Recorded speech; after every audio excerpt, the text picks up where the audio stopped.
Okay, so both of you have come. Yes, sir. Ayush, okay. Ayush has not, you know, Yes, sir. on He has अपना also come. Ayush आ गए हैं but अपना audio on नहीं किए हैं. Oh, अच्छा, हाँ. Okay, so again we are, I'm going to share my screen. और फिर से उसी डायग्राम पर आते हैं ना. तो ये जो डायग्राम है, Ayush, can you hear me? No, sir, he's not connected. Ayush is not connected. No, sir. Okay, let him come. Okay.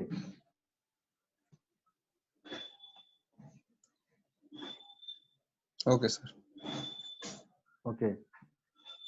Join ना.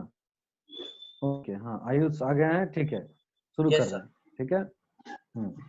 तो हम लोग बात कर रहे थे, है ना. एक्चुअली आफ्टर कंप्लीटिंग 40 मिनट्स है ना, 40 मिनट कंप्लीट होने के बाद ये खुद ही ऑटोमेटिकली कट जाता है ना, जूम का जो मीटिंग है.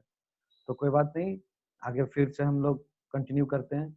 तो हम लोग बात कर रहे थे कहाँ, एस फेज पर बात कर रहे थे.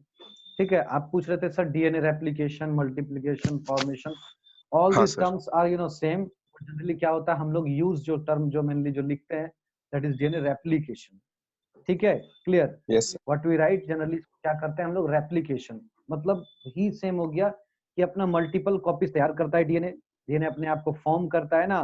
तो ये जो प्रोसेस होता है मेनली जो ओनली जो डीएनए का जो सिंथेसिस का जो फंक्शन है, it takes place in this S phase. यहाँ पर आपको ध्यान रखना है कि this is called synthetic phase और synthesis phase.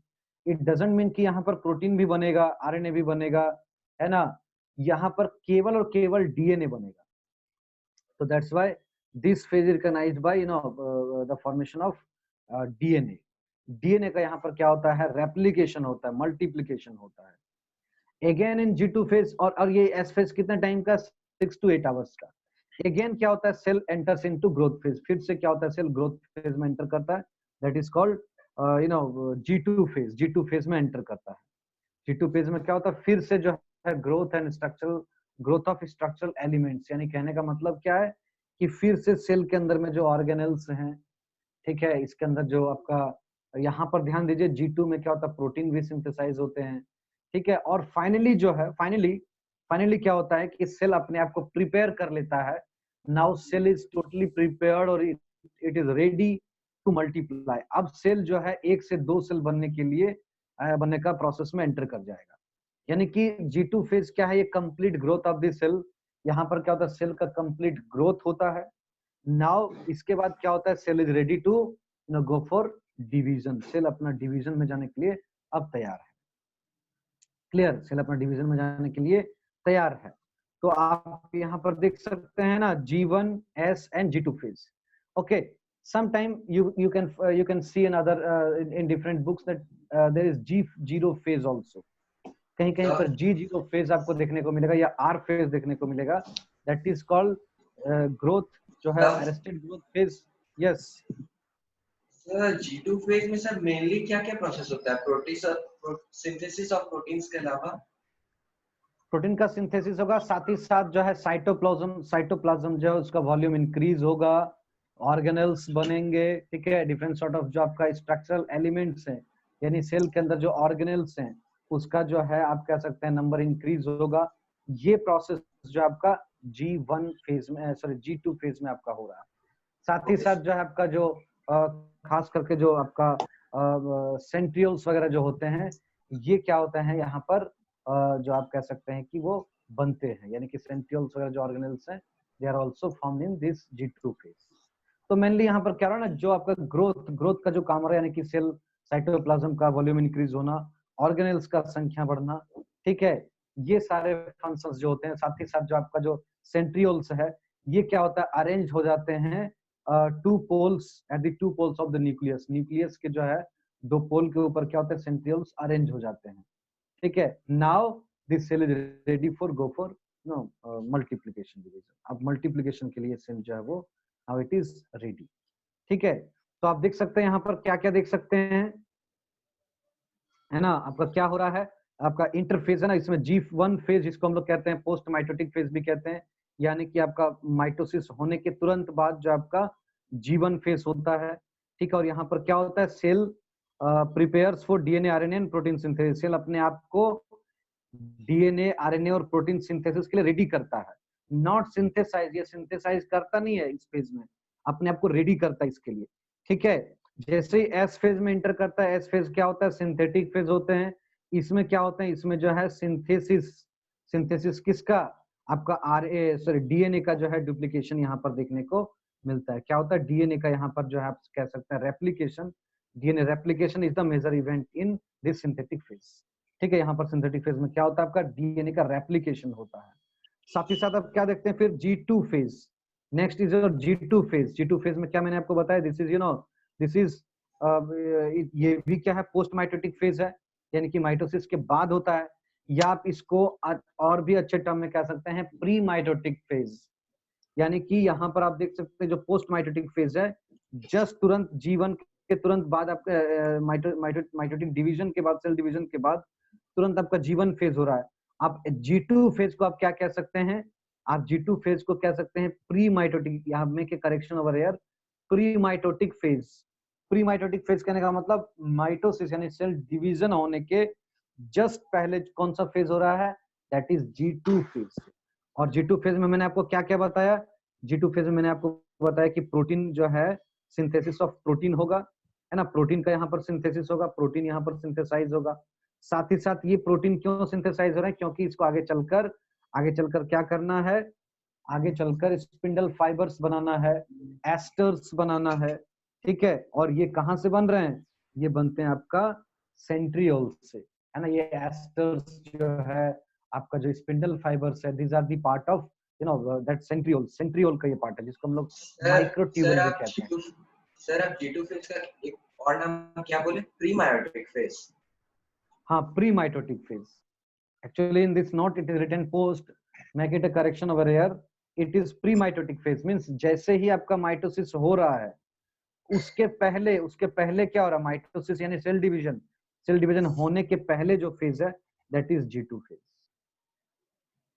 Sir okay, now after ये क्या हुआ, आपका इंटरफेस इज कंप्लीटेड। इंटरफेस में क्या क्या आपका था, इंटरफेस, यस बोलिए।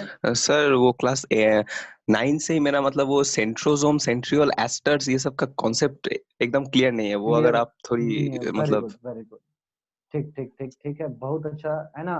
जनरली क्या होता है, हम देखते हैं बच्चों लोग को कि सेंट्रियोल्स है या सेंट्रोसोम है या माइक्रोट्यूबुल एस्टर्स है, उस सब का, ये सर। एस्टर्स, है ना, ये उनका क्लियर नहीं होता है ना, ये उनका क्लियर जनरली नहीं होता है क्लास 7, 8, 9 में।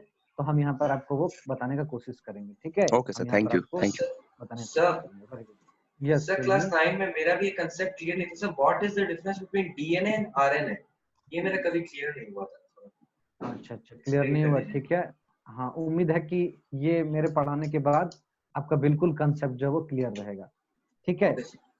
हाँ, तो फाइनली इंटरफेस को हम लोग थोड़ा सा इसको कर दें, सम अप कर दें, उसके बाद हम लोग एम फेज में एंटर करेंगे, आपको हम वहां पर बताएंगे सेंट्रियोल्स, ठीक है, क्लियर, ठीक। तो आप देख सकते हैं ना, हमारा जो इंटरफेज है, इंटरफेज में क्या क्या हमारा था, इंटरफेज में आपका है G1, S and G2, and I hope these 3 phases you have no any doubts और क्या क्या यहाँ प्रोसेस हो रहा है, आप इसको अच्छी तरीके से देख लिए कि क्या क्या हो रहा है, कितने कितने समय के लिए हो रहा है, ये भी आपने देख लिया।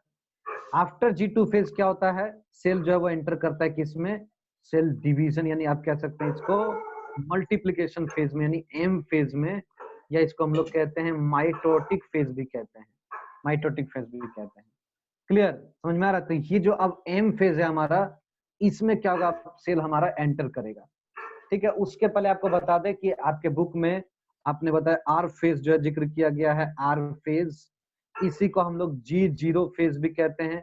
G0 कहने का मतलब क्या होता है, G0 कहने का मतलब होता है नो ग्रोथ, ठीक है। आप लोग अपना ऑडियो ऑफ कर लीजिए क्योंकि बाहर से बहुत सारे साउंड आ रहे हैं तो वो डिस्टरबेंस कॉज कर रहा है। और जब आपको कुछ पूछना होगा फिर आप ऑडियो ऑन करके आप पूछ सकते हैं, ठीक है।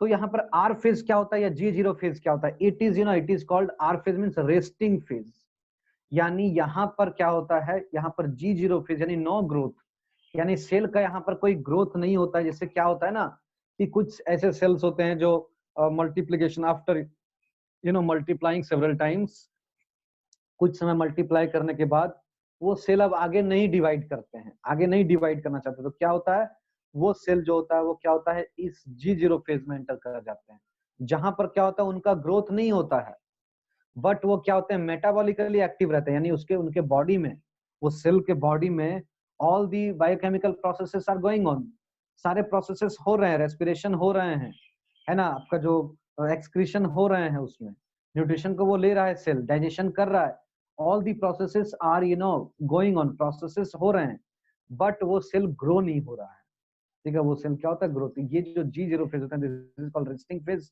वेयर मेटाबॉलिकली एक्टिव तो होते हैं सेल, बट क्या होता है वो अरेस्टेड हो जाते हैं, मतलब वो ग्रोथ नहीं करते हैं, और ऐसे ऐसे जो ग्रोथ नहीं करते हैं वैसे सेल को हम लोग कहते हैं अरेस्टेड, अरेस्टेड सेल, यानी वो एक एक पर्टिकुलर एक शेप में अरेस्ट हो गए हैं, ठीक है, it is not increasing its size, वो साइज इंक्रीज नहीं कर रहे हैं, वॉल्यूम इंक्रीज नहीं कर रहे हैं, उसके अंदर जो है ऑर्गेनेल्स का संख्या नहीं बढ़ रहा है, यानी वो अब एंटर फेज में एंटर नहीं कर रहे हैं, ठीक है, तो वैसे फेज को हम लोग कहते हैं आर फेज या G0 फेज, ये भी आप लोगों को कुछ सेल में देखने को मिलेगा, खास करके हार्ट का जो सेल्स होता है, हार्ट सेल्स क्या होता है, हार्ट जो है वो after dividing certain period of time, कुछ समय में डिवाइड करने के बाद, कुछ अपना एक पर्टिकुलर टाइम में डिवाइड कर लेने के बाद जब एक पर्टिकुलर सेल बन जाते हैं, संख्या हो जाता है, उसके बाद क्या होता है वो डिवाइड नहीं करते हैं, अभी हमारा हार्ट सेल्स वो डिवाइड नहीं करेगा, वो क्या हो गया अरेस्ट हो गया है, उसका वॉल्यूम फिक्स हो गया है ना, it will be active, it will be metabolically active, but it will not divide, ये जो सेल्स होते हैं this cells will not divide further, हाँ कब डिवाइड करेंगे व्हेन किसी तरह का जब इंजरी होता है हार्ट सेल्स में, मान लीजिए कुछ सेल्स जो है वो डिस्ट्रॉय हो गए, तो उसको क्या है उसको वो गैप को भरने के लिए वो क्या करेंगे, उसको जो है वो क्या करेंगे, वो सेल जो है वो डिवाइड करेंगे, बट जो है आप कह सकते हैं कि क्या अगर अगर किसी तरह का इंजरी नहीं होता है तो वो सेल डिवाइड नहीं करेंगे, वो सेल बिल्कुल ही अरेस्टेड फेज में रहेंगे, क्लियर, इसलिए क्या होता है हमारा जो हार्ट का वॉल्यूम है वो एक पर्टिकुलर वॉल्यूम एडजस्ट कर लेने के बाद फिर उसका वॉल्यूम इंक्रीज नहीं होता है, क्यों इंक्रीज नहीं होता है, क्योंकि उसका सेल जो है वो आगे चल के डिवाइड नहीं करता, वो एक पर्टिकुलर जो है अरेस्ट हो जाता है पर्टिकुलर फेज में जाकर, तो ये हम लोग देखें G0 फेज को गैप फेज भी कहते हैं, गैप, कभी कभी कुछ सेल्स क्या होता है कुछ सर्टेन पीरियड ऑफ टाइम के लिए G0 फेज में एंटर कर जाते हैं, और फिर क्या होता है एक तरीके से रेस्ट लेते हैं ना, और फिर से वो इंटरफेज में एंटर कर जाते हैं, तो ये एक तरीके से क्या होता है गैप फेज भी इसको कहते हैं, where cells they take rest for some time, वो क्या करते हैं कुछ समय के लिए वहां पर रेस्ट करते हैं, यानी कि जो है वो ग्रोथ नहीं करते हैं, और फिर क्या करते हैं अगेन फिर they enter into the interphase में एंटर कर जाते हैं, क्लियर, तो आप बात कर रहे थे ना कि सेंट्रियोल्स क्या है, ध्यान दीजिए, है ना, आपको हम यहाँ पर सिंपल टर्म में आपको हम समझा रहे हैं, ठीक है, इसको आप समझिए, और नेक्स्ट क्लास में क्या होगा हम जो है पहले से डायग्राम वगैरह कलेक्ट करके नहीं रखे हैं, तो क्या करेंगे अगले क्लास में हम डायग्राम वगैरह आपके लिए कलेक्ट करके रखेंगे, और आपका जो सेंट्रियोल्स का जो कंसेप्ट है आई होप कि ये आपका पूरा क्लियर हो जाएगा, क्लियर, समझ में आ रहा है, तो सेंट्रियोल होते क्या है, सेंट्रियोल देखिए एक तरह का क्या है आपका सेंट्रियोल, सेंट्रोसोम, माइक्रोट्यूबल, ये एक्चुअली क्या है सब एक ही चीज है, एक ही चीज है, समझिएगा ध्यान से, ठीक है, एक ही चीज है, बस अलग अलग उसका जो स्ट्रक्चर होने के कारण नाम दिया जा रहा है, समझिएगा ध्यान से, सेंट्रोसोम, ठीक है, सेंट्रोसोम का मतलब क्या होता है, सेंट्रोसोम का मतलब होता है कि अ पेयर ऑफ सेंट्रियोल्स, एक पेयर होता है, सेंट्रियोल्स का क्या होता है एक पेयर होता है, ठीक है, समझिएगा ध्यान से, वो सेंट्रियोल्स के पेयर को अगर अलग अलग हुआ है, जैसे कि ड्यूरिंग सेल डिवीजन वो अलग अलग हो जा रहा है, तब उसको हम लोग पर्टिकुलर एक एक सेंट्रियोल्स कह रहे हैं, but when they are in pair, जब वो पेयर में रह रहे हैं क्लोज रह रहे हैं, तो उसको हम लोग कहते हैं सेंट्रोसोम, ठीक है, सेंट्रोसोम, समझिएगा ध्यान से, इसका जो स्ट्रक्चर होता है ना हम ट्राई कर रहे हैं ड्रॉ करने का, देखिए ये क्या होता है ना इस तरह से एक ट्रिपलेट फॉर्म में, ठीक है, ध्यान दीजिएगा, ये मेनली क्या होता है ध्यान दीजिए, यहाँ पर आपको एक है ना ट्रिपलेट फॉर्म में, यानी आप कह सकते हैं कि ये इस तरह का आपका,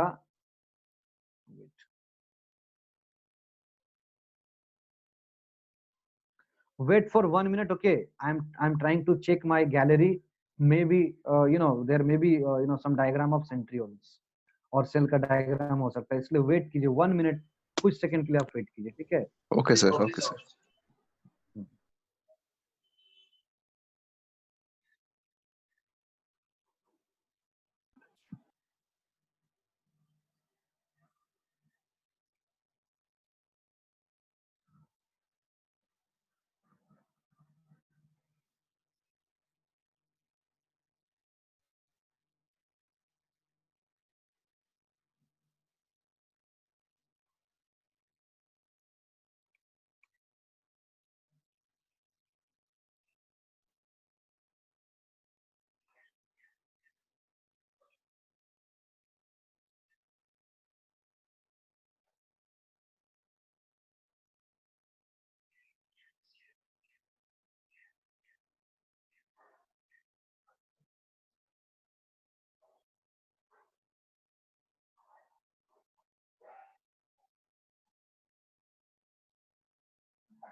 Okay, there is no any diagram in my gallery, so I have taken help of Google. Google का हेल्प लिए हैं, चलिए देखते हैं ना ओके सर। तो क्या हो रहा है यहाँ। हाँ, तो फिर से मैं स्क्रीन शेयर कर रहा हूँ।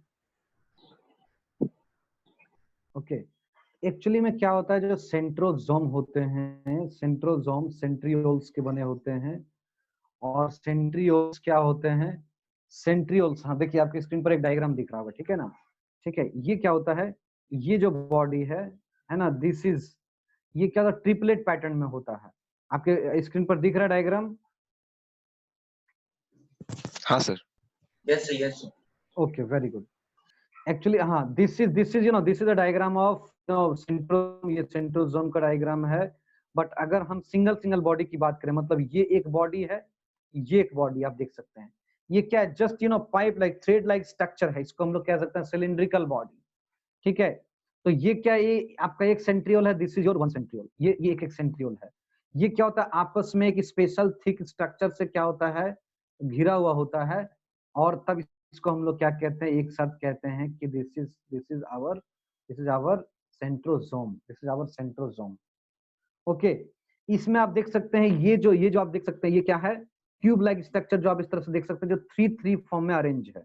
अगर आप ध्यान से देखें तो 3 यहाँ पर आप देखिए एक जैसा अरेंज है, फिर दूसरा 3 देखिए अलग अरेंज है, तीसरा 3 देखिए अलग अरेंज है, फिर चौथा यस 3 सर। देखिए अलग अरेंज है। यानी कहने का मतलब, ये जो पैटर्न है, ये जो पैटर्न है, आप इस तरह का पैटर्न देख सकते हैं। ये 3-3 का जो है ट्रिपलेट्स बोलते हैं इसको, और ये टोटल 3-3 का 9 जो आपको यहाँ पर देखने को मिलेगा, यानी 1 2 3 4 5 6 7 8 9, ये 9 जो है आपका टोटल क्या है, दीज आर माइक्रोट्यूबल्स। ये क्या है, माइक्रोट्यूबल्स हैं, ध्यान दीजिएगा। ये सर तीन तीनों तीन को का मिला जो के क्या, हाँ, सर इसको तीन का हम लोग क्या बोल रहे हैं, ट्यूब्यूल, माइक्रोट्यूबल, अच्छा। ठीक है? ये तीन क्या, 3 पाइप लाइक स्ट्रक्चर है, इस तरह से 3 आपका पाइप लाइक स्ट्रक्चर है ना, स्फेरिकल स्ट्रक्चर है, सॉरी सिलिंड्रिकल स्ट्रक्चर है। इसको हम लोग एक साथ इस यूनिट को हम लोग बोल रहे हैं माइक्रोट्यूबल्स बोल रहे हैं। यानी 1 माइक्रोट्यूबल्स, 2 माइक्रोट्यूबल्स, 3 माइक्रोट्यूबल्स, ऐसे कई माइक्रोट्यूबल्स मिलकर जो है क्या, एक आपका किसको बना रहे हैं, सेंट्रियोल्स को बना रहे हैं। और सर इस तरह से फिर एक, माइक्रोट्यूबल्स, सर माइक्रोट्यूबल्स वाला पार्ट एक बार फिर से रिपीट कीजिए ना प्लीज। हाँ हाँ, ये जैसे आप अरेंजमेंट देख रहे हैं, ये दिस इज सेंट्रियोल्स, ये एक को हम ले लिए, एक को ले लिए, तो ये सेंट्रियोल हो गया। अब यस सेंट्रियोल सर। क्या है कि अपने ट्रिपलेट फॉर्म में अरेंज होता है, और ये जो आप इस तरह का जो अरेंजमेंट देख रहे हैं, इसको हम लोग क्या कहते हैं, this is called microtubule. Tubule का मतलब क्या, tube like structure. So microtubule यानी कि ये माइक्रोट्यूबल का है ना, हर एक जो ट्रिपलेट है, ट्रिपलेट इसको हम लोग क्या करें, ट्रिपलेट, ये हर एक ट्रिपलेट जो है वो क्या है, माइक्रोट्यूबल है। और माइक्रोट्यूबल किससे बना होता है, ये जो थ्रेड लाइक स्ट्रक्चर आप देख रहे हैं, या फिर जो आप ये आप सिलिंड्रिकल स्ट्रक्चर जो देख रहे हैं, ये एक्चुअली क्या है, इट इज ट्यूबुलिन प्रोटीन है। ये क्या है, ट्यूबुलिन प्रोटीन है। इसके साथ और भी प्रोटीन एसोसिएटेड होते हैं, but the major sir protein is is arrangement, sir is tubulin. Arrangement को माइक्रोट्यूबल बोलते हैं। ये इसको एक साथ, इस स्ट्रक्चर को जो ट्रिपलेट स्ट्रक्चर है, this structure is called microtubule. हाँ ओके सर, सर। तो सर वो और ये, हाँ सर बोलिए। ट्रिपलेट फॉर्म कैसे होता है? मतलब जो ट्रिपलेट में तीन जो थ्रेड लाइक स्ट्रक्चर होते हैं वो क्या है मतलब?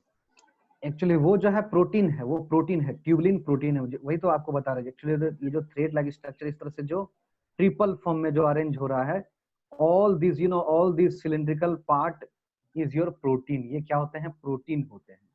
वो मेजर सर। प्रोटीन होते हैं, उसको हम लोग कहते हैं ट्यूबलिन। ट्यूबलिन बोल के प्रोटीन्स होते हैं जिससे कि ये माइक्रोट्यूबल्स पूरा बना हुआ है, ठीक है। और ये जो माइक्रोट्यूबल्स है क्या है? ये triplet structure of the protein tubulin. Tubulin का क्या है? ट्रिपलेट स्ट्रक्चर को हम लोग बोल रहे हैं माइक्रोट्यूबल। और ये बहुत सारे माइक्रोट्यूबल, यानी कि आप कह सकते हैं ये 9 ट्रिपलेट्स या 9 माइक्रोट्यूबल से मिलकर क्या होता है? आपका एक सेंट्रियोल। सेंट्रियोल जो है वो बन रहा है, ठीक है। और फिर सर ट्यूबलिन दो का स्पेलिंग सेंट्रियोल, बोलिए एक बार। TUBULIN, tubulin. Okay sir, thank you. Okay. और फिर जब ये आपस में कैसे अरेंज होते हैं? तो आपस में ये इस तरह से अरेंज होते हैं, नॉट पैरेलल, आपस में पैरेलल अरेंज नहीं होते हैं। ये क्या होता है? आपस में राइट एंगल के जैसा अरेंज होते हैं, मतलब आप कह सकते हैं कि इस तरह से अरेंज होते हैं, ठीक है। यानी कि एक लाइन को दूसरा लाइन क्रॉस कर रहा है, आपको इसको है ना रिवर्स टी शेप कह सकते हैं या टी शेप कह सकते हैं। मतलब इस तरह से भी अरेंज होते हैं और इस तरफ से।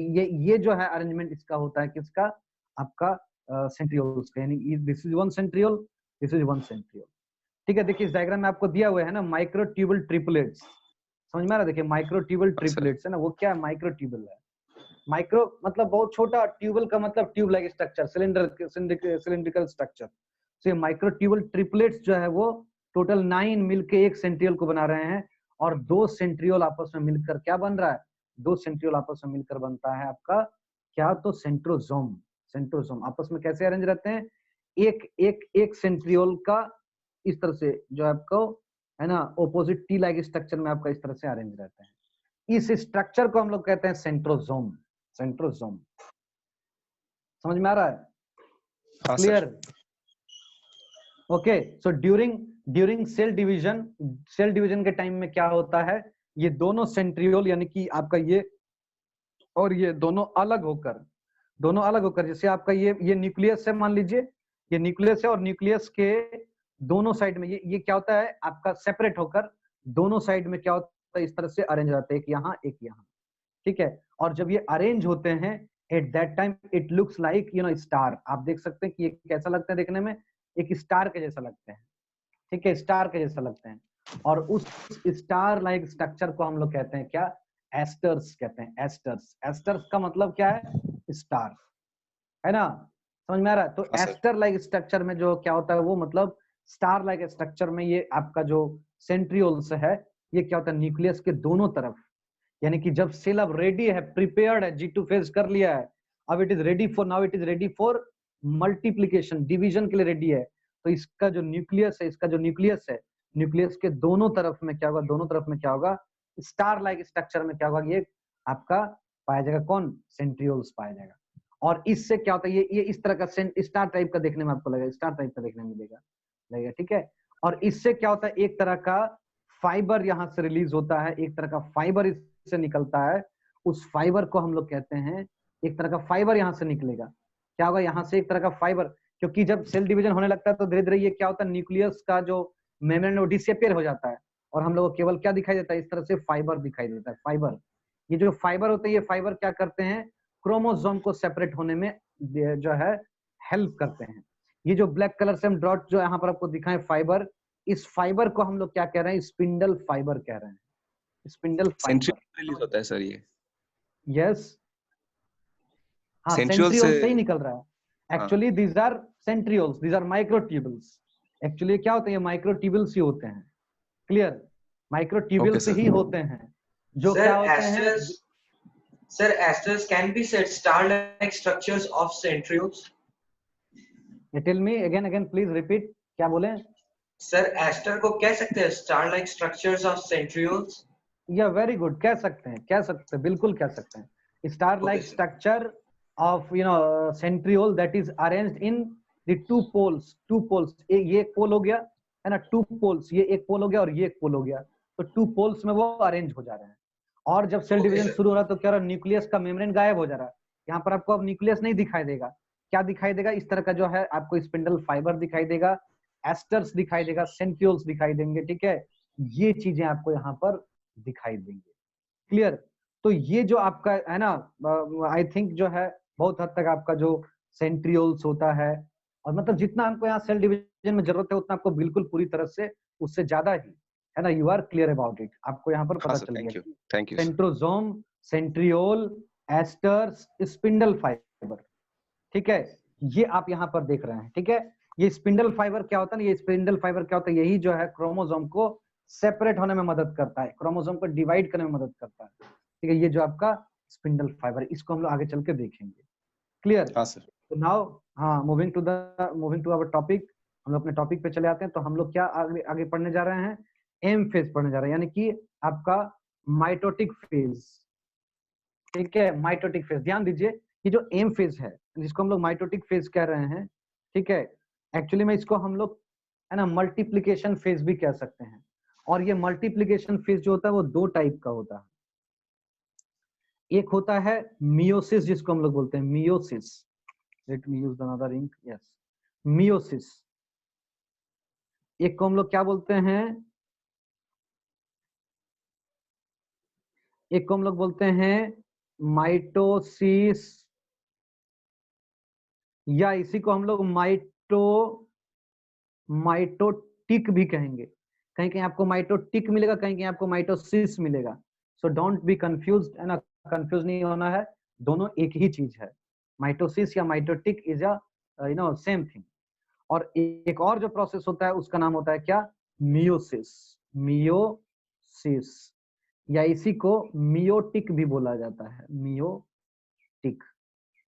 ठीक है, यानी ये दोनों एक नाम है ना, दोनों का एक सेमी नाम और ये सेमी नाम है। यानी कि एक आपका टाइप 1 हुआ माइटोसिस और टाइप 2 आपका मियोसिस। ठीक है, सभी सेल में प्रोसेस 1 जो है माइटोसिस सेल डिवीजन, वो सभी प्रोसेस में होता है, सभी सेल्स में। ठीक है, बट अगर हम लोग बात करें अपने ह्यूमन बॉडी के अंदर में, तो सभी सेल्स में माइटोसिस होता है, लेकिन मियोसिस क्या होता है, it is only seen in reproductive cells. हमेशा रिप्रोडक्टिव सेल्स में ही केवल आपको मियोसिस देखने को मिलता है। और रिप्रोडक्टिव सेल्स कहने का मतलब क्या है, रिप्रोडक्टिव सेल्स कहने का मतलब है कि जो सेक्स सेल्स होते हैं, जिससे क्या होता है, बेबी का फॉर्मेशन होता है ना, जाइगोट फॉर्म बनता है, जिससे फीमेल में क्या होते हैं एग और मेल में होते हैं स्पर्म। तो एग और स्पर्म में ही क्या होता है, मियोसिस का प्रोसेस होता है। बाकी सभी सेल्स में, इंक्लूडिंग आपका जो रिप्रोडक्टिव सेल्स, सभी सेल्स में क्या होते हैं, माइटोसिस और या माइटोटिक डिवीजन होता है। क्लियर? तो अगर हम लोग बात करें है ना माइटोसिस का, ध्यान दीजिएगा, है ना माइटोसिस का, तो माइटोसिस में है ना, अगेन माइटोसिस में अब क्या होता है, तो एक्चुअली ये हो कहाँ रहा है, ध्यान दीजिए, ये होता कहाँ है, ये जो डिवीजन का प्रोसेस है sir, where it is taking place, यानी सेल में कहाँ पर होता है। तो एक्चुअली ये जो प्रोसेस है ये एक्चुअली न्यूक्लियस में होता है। कहाँ पर होता है, न्यूक्लियस में होता है। ठीक है, और at the time of this division, ये जो डिवीजन के समय में क्या होता है, न्यूक्लियर मेम्ब्रेन डिसअपियर हो जाता है। So you can say that inside a cell cytoplasm में क्या होता है, ये आपका प्रोसेस जो है कंटिन्यू होता है। ठीक है, तो मेनली जो इसमें पार्टिसिपेट कर रहे हैं वो क्या आपका न्यूक्लियस है, यानी न्यूक्लियस पहले डिवाइड करेगा, फिर क्या होगा, सेल डिवाइड करेगा। ध्यान दीजिएगा, है ना, अगर ये पर्टिकुलर एक सेल है, yes tell me sir, meiosis और माइटोसिस, सर मियोसिस और माइटोसिस दोनों क्या न्यूक्लियस में ही होता है, ये अलग अलग है? हाँ हाँ, न्यूक्लियस पहले तो आपका जब कंप्लीट होगा तो पूरा सेल को डिवाइड करेगा, बट स्टार्टिंग ये जो इसका जो पहला जो फेज होता है वो क्या होता है, न्यूक्लियस में होता है। न्यूक्लियस में, क्योंकि मेनली ये क्या है, बेस्ड ऑन क्रोमोसोम, ये क्रोमोसोम को डिवाइड कर रहे हैं, ये क्रोमोसोम का संख्या के ऊपर आधारित है, यानी क्रोमोसोम को किस तरह से, यानी जो डीएनए जो ऑलरेडी जो डीएनए इतना बन गया है बॉडी में, उसको ये क्या कर रहे हैं, उसको ये क्या कर रहे हैं, सेपरेट कर रहे हैं, सो दैट कि वो अलग अलग दो सेल में चला जाए और डीएनए बनता रहे, फिर और वो दो सेल में चला जाए। तो एक्चुअली में यहाँ पर क्या होता है, जो माइटोसिस हो रहा है, पहले क्या होता है, न्यूक्लियस का डिवीजन होता है, देन क्या होता है, सेल डिवाइड करता है। तो जो न्यूक्लियस का डिवीजन है उसको हम लोग कहते हैं कैरियोकाइनेसिस। ध्यान दीजिएगा, the division of nucleus, nucleus जो डिवाइड कर रहा है, न्यूक्लियस जो डिवाइड कर रहा है, उस प्रोसेस को हम लोग कहते हैं कैरियोकाइनेसिस। कैरियो जो टर्म है, टेकन फ्रॉम कैरियन, कैरियन से लिया गया है। और कैरियन का मतलब क्या होता है? कैरियन का मतलब होता है न्यूक्लियस। कैरियन का मतलब होता है न्यूक्लियस। ओके, तो कैरियोकाइनेसिस यानी कि आपका कैरियो का मतलब क्या हो? कैरियो मतलब आपका न्यूक्लियस, ठीक है। और काइनेसिस का मतलब क्या होता है? काइनेसिस का मतलब होता है, काइनेसिस का मतलब होता है डिवीजन। डिवीजन क्या होता है? डिवीजन होता है, ठीक है। तो न्यूक्लियस का डिवाइड डिवीजन और न्यूक्लियस में, डिवीजन मींस एक से दो बन जाना। तो जब एक न्यूक्लियस दो न्यूक्लियस पहले बन रहा है तो उस प्रोसेस को हम लोग कह रहे हैं karyokinesis. Okay, and later on क्या हो रहा है? बाद में क्या हो रहा है? एक प्रोसेस और हो रहा है जिसका नाम है साइटोकाइनेसिस। साइटोकाइनेसिस, तो साइटो का मतलब क्या होता है? सेल। साइटो का मतलब क्या होता है? सेल। और काइनेसिस का मतलब क्या होता है? डिवाइड करना, डिवीजन। तो फिर क्या होता है? फाइनली सेल डिवाइड कर जाता है, यानी कि पहले क्या होता है? न्यूक्लियस डिवाइड करता है, बाद में सेल डिवाइड करता है। यानी आप ये डायग्राम इस तरह से देख सकते हैं। इसके अंदर क्या है? न्यूक्लियस है। ये न्यूक्लियस धीरे धीरे क्या होगा? न्यूक्लियस धीरे धीरे डिवाइड करके, न्यूक्लियस धीरे धीरे डिवाइड करेगा, न्यूक्लियस धीरे धीरे डिवाइड करेगा। देखिए डिवीजन टाइप का स्ट्रक्चर ले लिया न्यूक्लियस। अब क्या होगा? अब क्या होगा? ये डिवाइड कर देगा। ये न्यूक्लियस क्या हो? डिवाइड कर दिया, डिवाइड कर, दो न्यूक्लियस बन गया। समझ में आ रहा है? दो न्यूक्लियस बन गया। अब जब ये दो न्यूक्लियस बन जाता है, जब ये दो न्यूक्लियस बन जाता है तो क्या होता है? जो साइटोप्लाज्म है वो भी क्या होता है? अपना जो है कंस्ट्रक्शन बनाने लगता है। और फिर ये भी दो, है ना, ऐसा लगने लगता है कि ये भी अब दो में डिवाइड हो जाएगा। धीरे धीरे क्या होता है? दिस टू पोर्शंस से ना कम्स क्लोजर, ये धीरे धीरे और कंस्ट्रक्शन बढ़ता जाता है, करीब आता जाता है। और फाइनली क्या होता है? ये दो सेल में डिवाइड हो जाता है। फाइनली क्या होता है? इस तरह से दो सेल में डिवाइड हो जाता है। क्लियर? तो with the help of diagram आप क्लियरली देख पाए पहले कैसे न्यूक्लियस डिवाइड हो रहा है और बाद में कैसे पूरा सेल डिवाइड हो जा रहा है ना। यानी कहने का मतलब Yes, क्या sir. है? मान लीजिए हमारे घर में आजकल क्या होता है? मान लीजिए दो भाई रह रहे हैं ना, दो भाई रह रहे हैं आपस में, यानी कि एक पेरेंट से दो भाई आए, दोनों भाई का जो है शादी विवाह सब कुछ हुआ। Yes, sir.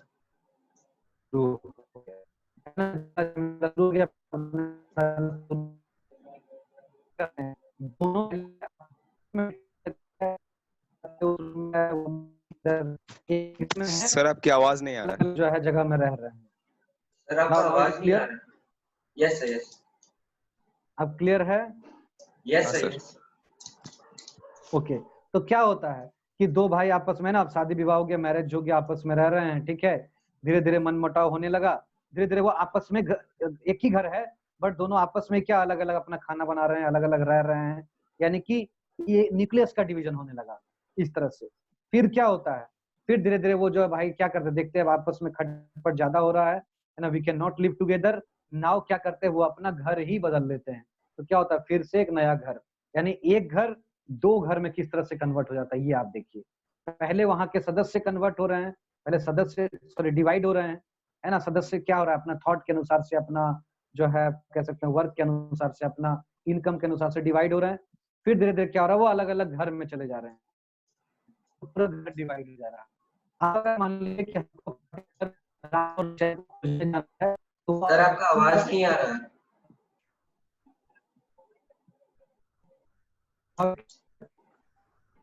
नहीं आ रहा है सर, आपका आवाज क्लियर एकदम नहीं आ रहा सर, एकदम नहीं। सर वॉइस डिस्टॉर्शन हो रहा है। No sir. तो कुछ सुनाई नहीं दे रहा।